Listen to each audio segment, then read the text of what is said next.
Le vendredi 23 mai, Donald Trump a relancé sa guerre commerciale contre l'Union européenne via plusieurs publications sur Truth Social. On fait le point sur la situation dans un instant. Le Crypto Daily, le podcast qui traite de l'actualité crypto, NFT et métaverse. Salut, c'est Thomas du Crypto Daily, j'espère que vous allez bien, et c'est donc notre actualité principale aujourd'hui. On parlera aussi d'un dîner controversé organisé par Donald Trump et de l'agrément MiCA obtenu par 2 blocs. Mais avant tout ça, et comme d'habitude, le coin du marché. Here comes the money. Here we go. Le marché est dans le vert en ce début de semaine. Le Bitcoin gagne 2,7% sur les dernières 24 heures pour un prix de 109 910 $. Ethereum progresse de 3,6% et se situe à un prix de 2570 $. Le XRP et le BNB gagnent respectivement 2,6% et 2,3%. Le Sol gagne 3,7%. Le Doge et l'ADA augmentent de 4,2% et 5,3%. Et enfin le Tron gagne 0,3%. Donald Trump remet la pression sur l'Europe. La guerre commerciale de Donald Trump repart de plus belle. Dans une série de publications sur son réseau Truth Social, vendredi dernier, le président des États-Unis a fortement fustigé le vieux continent, je cite. L'Union européenne, créée principalement pour exploiter les États-Unis en matière de commerce, a été très difficile à gérer. Il a ainsi cité les barrières douanières, la TVA, les sanctions judiciaires contre les entreprises et la manipulation monétaire comme moyen de nuire aux entreprises américaines. Le locataire de la Maison-Blanche affirme que ces pratiques ont conduit à un déficit commercial annuel de plus de 250 milliards de dollars, un chiffre qu'il juge totalement inacceptable. Le président assure que les négociateurs n'avancent nulle part avec l'Europe.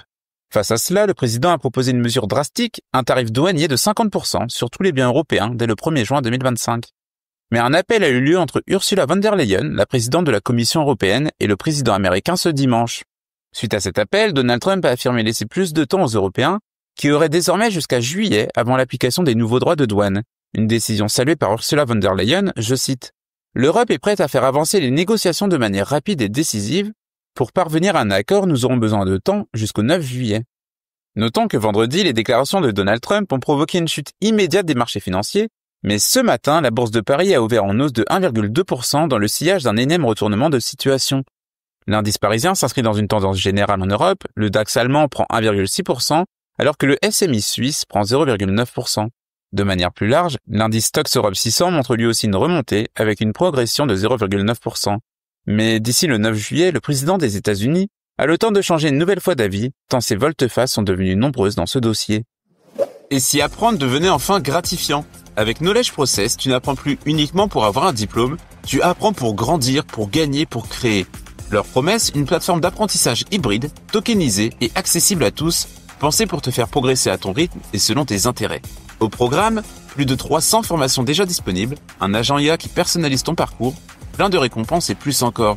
Sur Knowledge Process, ton temps passé à apprendre n'est pas invisible. Chaque effort, chaque session, chaque progrès compte et est reconnu. Tu n'es plus juste un utilisateur, tu deviens acteur de ton savoir. Knowledge Process, c'est l'apprentissage qui te donne quelque chose en retour. Une nouvelle façon d'apprendre, plus intelligente et plus motivante. Si tu veux en savoir plus, le lien est en description. Un dîner controversé pour les détenteurs du meme coin Trump. Le 22 mai dernier, le président Trump a organisé un dîner de gala pour les plus gros investisseurs de son meme coin Trump. Parmi eux, on retrouvait notamment le milliardaire chinois Justin Sun, qui est également le plus gros détenteur du token. Ce dernier a d'ailleurs profité de l'événement pour publier des photos de lui avec le président américain sur les réseaux sociaux. Et face à ce que certains démocrates qualifient de vente aux enchères de la Maison-Blanche, l'opposition a demandé au président de publier la liste des invités et de rendre des comptes sur cet événement. Selon eux, il pourrait s'agir d'une violation des lois fédérales sur la corruption et de la clause dite des émoluments étrangers de la Constitution. Concrètement, elle interdit au président d'accepter des cadeaux de la part d'un État étranger sans l'accord du Congrès. En fait, selon des informations de Bloomberg, une grande partie des invités seraient des ressortissants étrangers et cela pose problème pour les démocrates.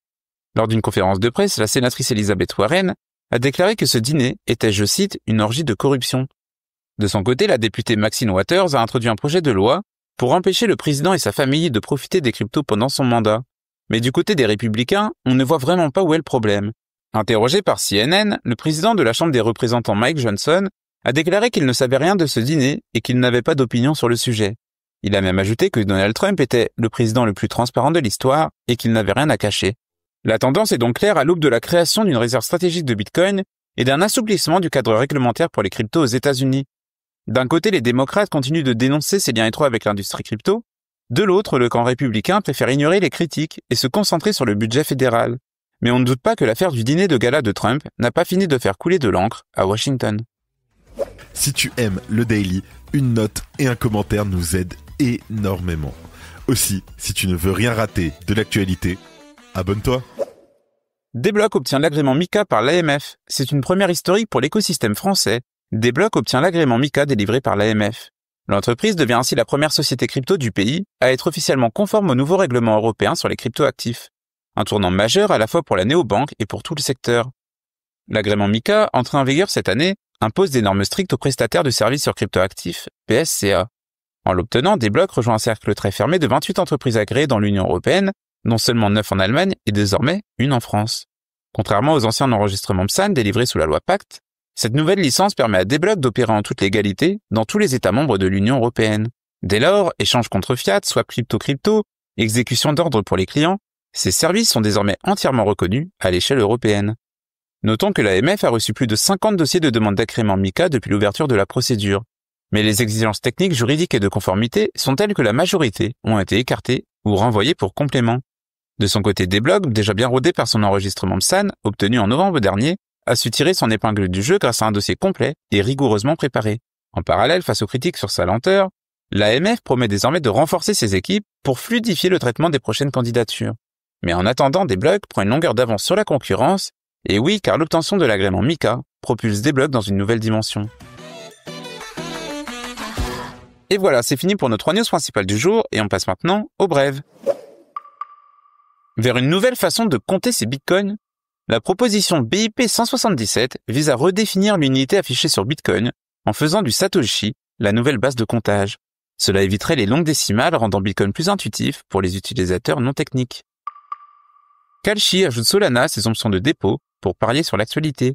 Kalshi accepte désormais les dépôts via Solana, rejoignant l'USDC, le BTC et le WLD.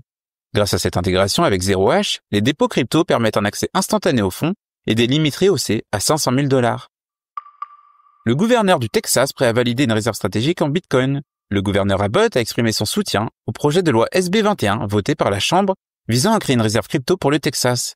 Il pourrait faire de son État un pionnier après le feu vert déjà donné par le New Hampshire et l'Arizona. Coup de filet mondial contre les trafiquants de fentanyl sur le dark web. L'opération internationale Raptor a permis l'arrestation de 270 personnes impliquées dans la vente de fentanyl sur le darknet. Plus de 200 millions de $ en cash et crypto, ainsi que 2 tonnes de drogue et 180 armes à feu ont été saisies. Pourquoi la domination du dollar pourrait toucher à sa fin?